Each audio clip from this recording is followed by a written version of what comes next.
السلام عليكم ورحمة الله وبركاته أبنائي وبناتي طلبة وطالبات الصف الثالث الإعدادي.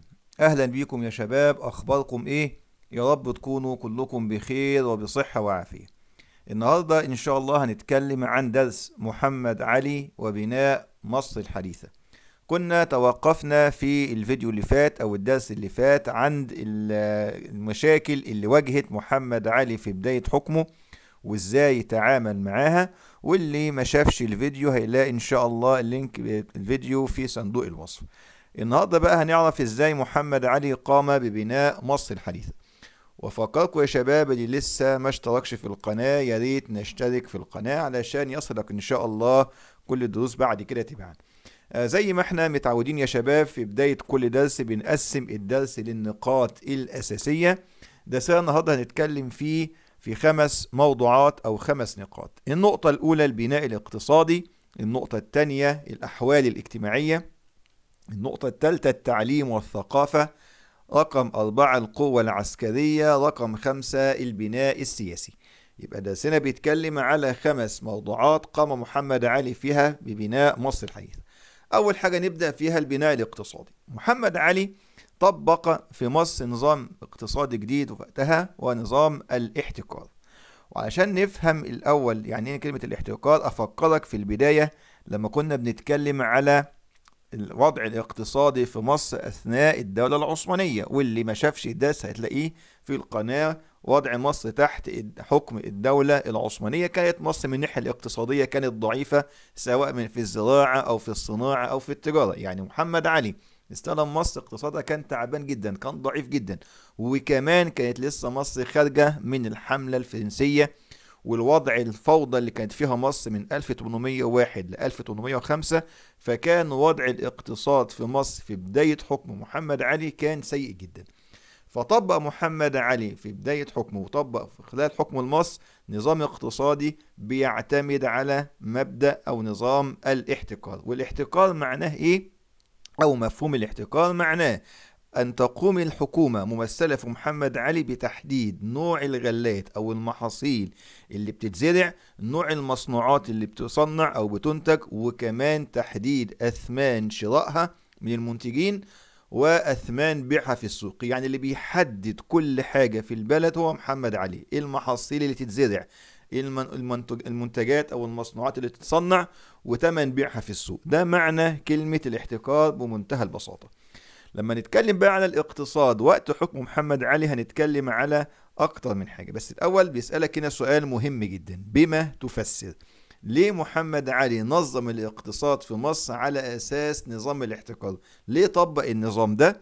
هذا السبب في كده حتى يدخل في سوق التجارة الدولية منافسا لغيره من الدول، بحيث يكون عنده إنتاج كبير في الزراعة والصناعة وغيره، ويقدر يسوقه في العالم الخارجي، وبيدخل في سوق التجارة الدولية منافس للدول.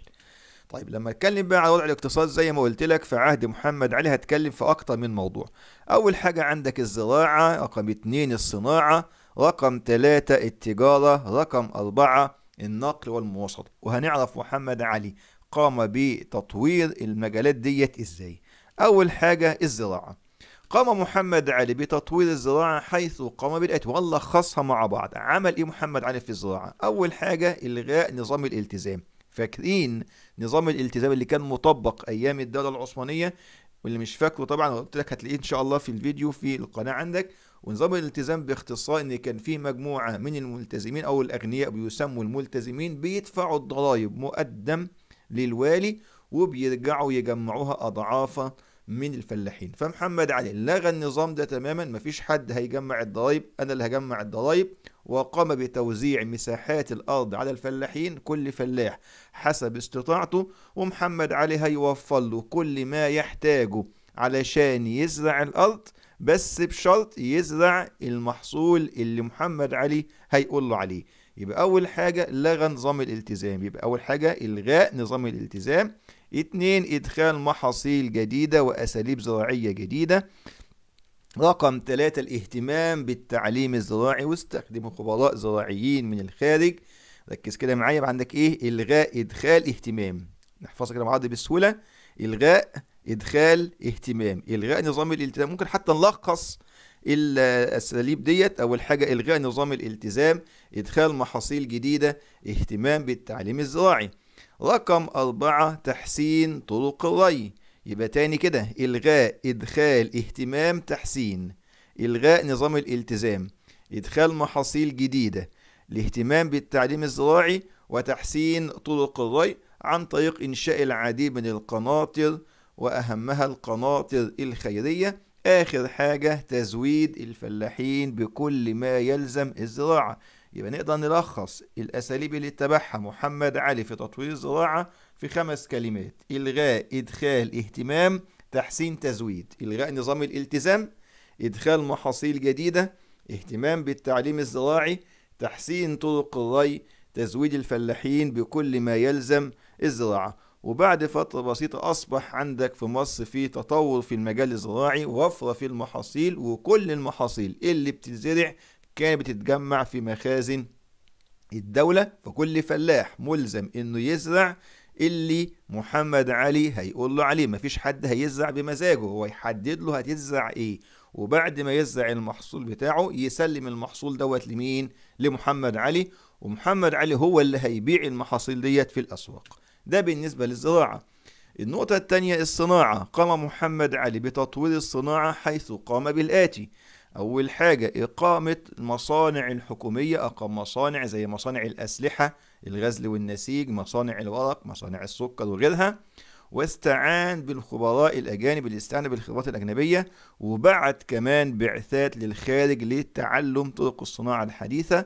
وآخر حاجة جمع الصبية، الأطفال الصغيرين، للعمل في المصانع بأجور رمزية. دوت أو ديت الطرق أو الوسائل اللي اتبعها محمد علي لتطوير الصناعة. بيجي لك سؤال مهم بيقول لك: دلل على إيه؟ اتبع محمد علي سياسة تهدف للسيطرة على الصناعة. عمل إيه محمد علي علشان يسيطر على الصناعة؟ أول حاجة عملها إنه أمد الصناع بالمواد الخام اللازمة للصناعة، ووفر له المادة الخام اللي هيصنع بيها، وشراء المنتجات الصناعية زي ما عمل بالظبط في الزراعة. زي ما وفر للفلاح كل ما يحتاجه للزراعة، وبعد ما يزرع المحصول هو اللي بيستلم منه المحصول، نفس الكلام عمله في الصناعة. بيمد الصناع بالمواد الخام اللازمة، وبيشتري منهم المنتجات اللي بيصنعوها. رقم 3 التجارة. بيقول لك سؤال مهم: بما تفسر تقدمت يعني نشطت التجارة الداخلية والخارجية في مصر في عهد محمد علي؟ أول سبب طبعا بسبب النهوض بالزراعة والصناعة. ولو تفتكر زي ما اتكلمنا قبل كده على التجارة وقت الدولة العثمانية، قلنا سبب تدهور التجارة كان وقتها ايه؟ قلنا سببها تدهور الزراعة والصناعة. هنا بقى بديهي نشطت التجارة بسبب ايه؟ بسبب النهوض او تقدم او تطور الزراعة والصناعة والاستقرار الداخلي. لان الاستقرار الداخلي هيساعد على حركة التجارة بامان بدون الخوف من السرقة او النهب او غيره. يبقى في عندك سببين لنشاط التجارة في عهد محمد علي: النهوض بالزراعة والصناعة، والاستقرار الداخلي. طيب دليل كمان: خضعت التجارة في مصر في عهد محمد علي لنظام الاحتكار. محمد علي عمل ايه؟ او ايه الدليل اللي بيؤكد ان محمد علي كان محتكر التجارة، كان مسيطر على التجارة؟ اول حاجة تسويق جميع الحاصلات الزراعية بعد شرائها وجمعها في مخازن الدولة. كل الفلاحين اللي في مصر بعد ما بيزرعوا والمحصول بيطلع بيجمعوا المحصول ويسلموه لمين؟ لمحمد علي بالسعر اللي هو بيحدده. فمحمد علي عنده كل المحاصيل اللي بتزرع في الدولة. ومين اللي هيبيعها؟ هو كان اللي هيبيعها. وهيبيع كمان للتجار الأجانب اللي موجودين في مصر. أجانب جايين من بلاد تانية بيشتروا محاصيل من مصر. مين اللي هيبيع لهم؟ هو محمد علي. وكمان لو عايز يبيع في لدولة خارجية، هو برضه اللي ايه؟ اللي بيبيع، يعني هو اللي بيصدر.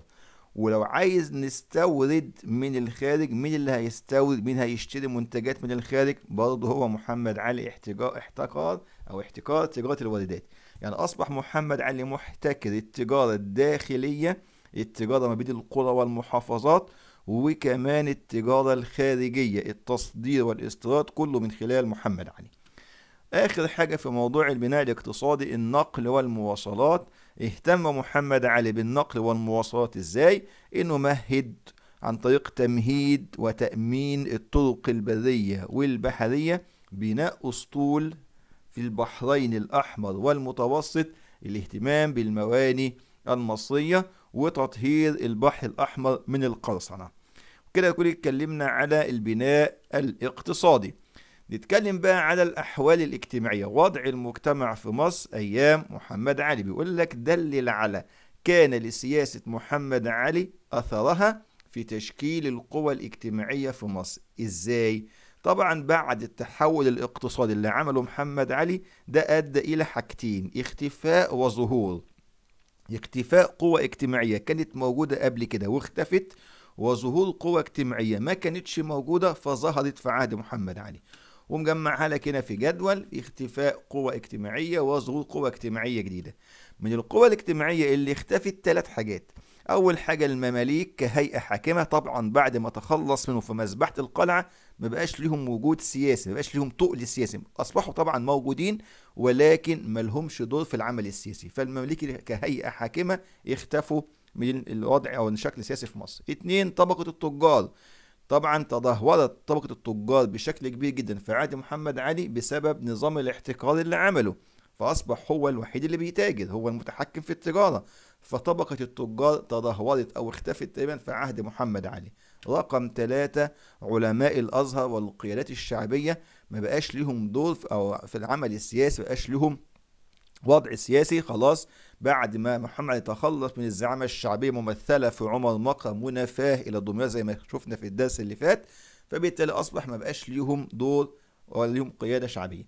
فكده عندك فيه ثلاث قوى اجتماعية اختفت: المماليك والتجار والقيادات الشعبية. قوى بقى اجتماعية ظهرت في عهد محمد علي. طبعا أول حاجة أسرة محمد علي، ما كانش حد قبل كده يعرف مين هو محمد علي ولا كان ليهم وجود في المجتمع المصري، فأصبح طبعا من أهم الأسر وأهم البيوت في مصر وطبعا أسرة محمد علي، وأهم بيت هو بيت محمد علي. يبقى أسرة محمد علي.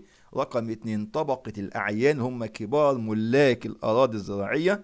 رقم ثلاثة، طبقة عمال المصانع الكبرى اللي بناها محمد علي. رقم أربعة، البدو كقوة اجتماعية مستقرة. فأنت عندك كده فيه ثلاث قوى اجتماعية اختفت وأربع قوى اجتماعية ظهرت. ده بالنسبة للنقطة التانية، هي الأحوال الاجتماعية. نيجي بقى عند التعليم والثقافة. بيقول لك بما تفسر اهتمام محمد علي بالتعليم. ليه محمد علي اهتم بالتعليم؟ لحاجته الحاجتين، كان محتاج حاجتين: أول حاجة موظفين، تاني حاجة فنيين. محتاج موظفين لسد حاجة المصالح الحكومية، فمحتاج موظفين متعلمين، ومحتاج فنيين ومتخصصين في مختلف الفروع، خاصة لحد ايه، لحد حاجة الايه، الجيش والاسطول. علشان كده محمد علي اهتم بالتعليم.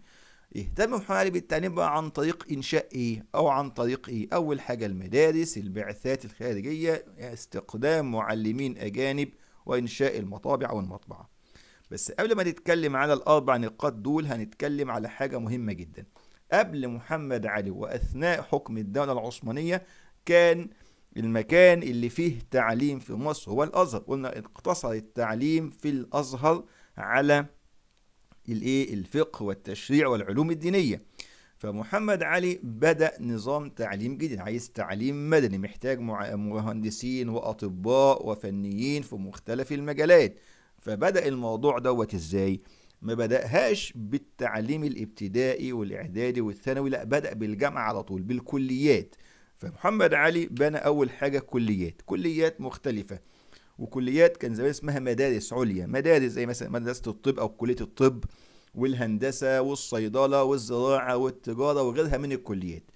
الكلية أو المبنى فيه عنصرين بشريين: الطلاب والمعلمين أو الدكاترة اللي بيدرسوا في الجامعة. فمحمد علي هيجيب العنصر البشري دوت منين؟ ما عندوش في مصر عنصر بشري أو طلبة غير في الأزهر. فبالتالي التجه لمحمد علي إلى طلبة الأزهر وقسمهم مجموعات. مجموعة سافرت للعمل، للأسف سافرت لدراسة في أوروبا، بعثات علمية إلى أوروبا زي فرنسا وغيرها. ومجموعة دخلت إلى الكليات كطلبة في الكليات. طب الطلبة الكليات دول هيجيب لهم معلمين منين؟ من الخارج. فأصبح عندك فيه طلبة مصريين بيسافروا أو سافروا في بعثات علمية إلى أوروبا، وطلبة دخلوا كليات اللي بناها محمد علي. بعد فترة الطلبة اللي سافروا في بعثة تعليمية إلى أوروبا رجعوا كمعلمين أجانب في مصر. تمام. وكده اصبح مش محتاج أوي المعلمين الاوروبيين، اصبح عنده معلمين مصريين، والطلبه الكليات اتخرجوا طبعا كموظفين في الدوله. فبدا محمد علي بدايه بالتعليم العالي او الكليات، وبعد كده ننزل الى التعليم الثانوي والاعدادي والابتدائي. فانت عندك المدارس اللي بناها محمد علي منها، او الكليات يعني اللي بناها محمد علي، زي مدارس الحربيه والطب البشري والطب البيطري والصيدله والزراعة. ده بالنسبة دي أمثلة على المدارس أو الكليات اللي بناها محمد علي. البعثات العلمية اللي بعتها محمد علي إلى الخارج، أشهر شخصيتين كانوا في البعثات ديت عندك رفاعة الطهطاوي وعلي مبارك. وطبعا بعد ما رجعوا كان ليهم إسهامات كبيرة جدا في تطوير التعليم والحياة العلمية والثقافية في مصر. واستخدم محمد علي معلمين أجانب بهدف إيه؟ أول حاجة التدريس والترجمة. التدريس في المدارس العليا والكليات، والترجمة من اللغات الأوروبية إلى اللغة العربية. آخر حاجة المطابع. طبعا محمد علي أنشأ مطبعة في بولاق، وكان الهدف من إنشاء المطبعة دي طبع الكتب المدرسية وطبع الكتب الأدبية.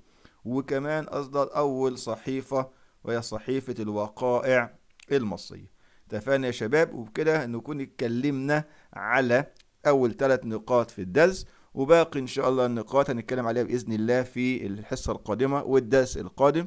أرجو تكونوا استفدتوا معنا النهاردة، وأشوفكم على خير إن شاء الله في حصة قادمة، والسلام عليكم ورحمة الله وبركاته.